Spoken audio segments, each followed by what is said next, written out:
Hey guys, a number of you have expressed interest in buying stickers or t-shirts or whatever, and I have listed a bunch of those things on my store, and so you can go to corykerr.com/store and click on TeePublic, and you can choose different colors, different shirts, different cuts of shirts, and things like that. And so if you're interested in that type of thing, you can check those out. I've also got them in hoodies. I've got them, of course, in different colors in the hoodies. I've also got them in tank tops, and you'll see that you can get them different designs and whatnot, save on shipping. I think TeePublic gives you like a couple days to save, and so they're on sale for a short period of time. But if you're just getting some stickers, which is totally cool as well, you don't have to wait too long, because those are like, I think you save 50 cents or something. You got throw pillows, you've got laptop cases, you got all kinds of good stuff. So, phone cases and whatever else. Today, I opened up a can of worms. Literally, a can of worms. I'm not sure if I like this one or if I'm running out of ideas. I was trying to figure out like a way to put a twist on it instead of just doing like a literal interpretation of an opened can of worms. And I'm tired, and I don't know.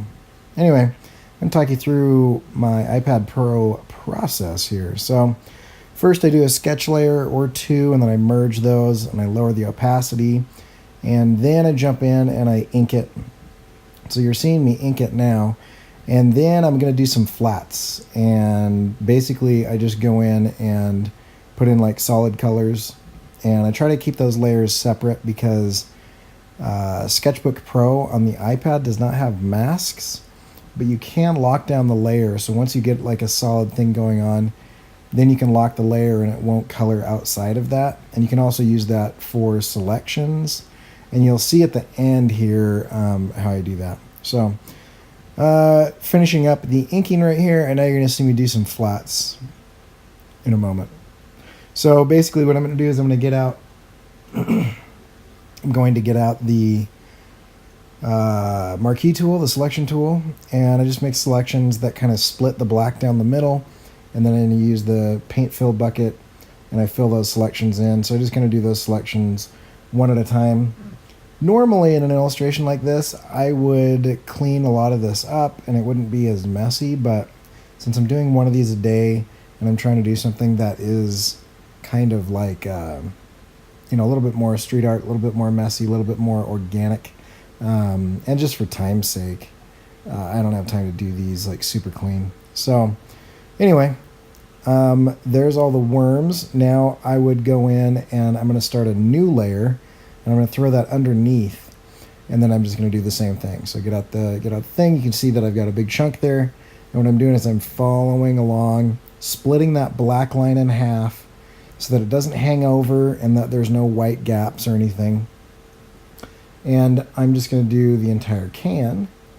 And then what I'll do is then I create two layers. One layer is going to be changing the blending mode to multiply, and that's what you're seeing me do here. I'll change the blending mode to multiply, and then I'll drop the opacity, and I only color in black and white on that layer. And you'll see that when I color black, it darkens it, and where I color white, it goes away.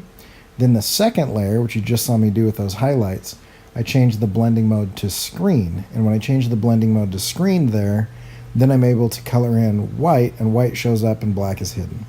And so it's not quite as slick as when I color in Photoshop, but it's still pretty good, right? And so then I just go in, and it doesn't matter what colors are underneath, it's going to darken or lighten those colors.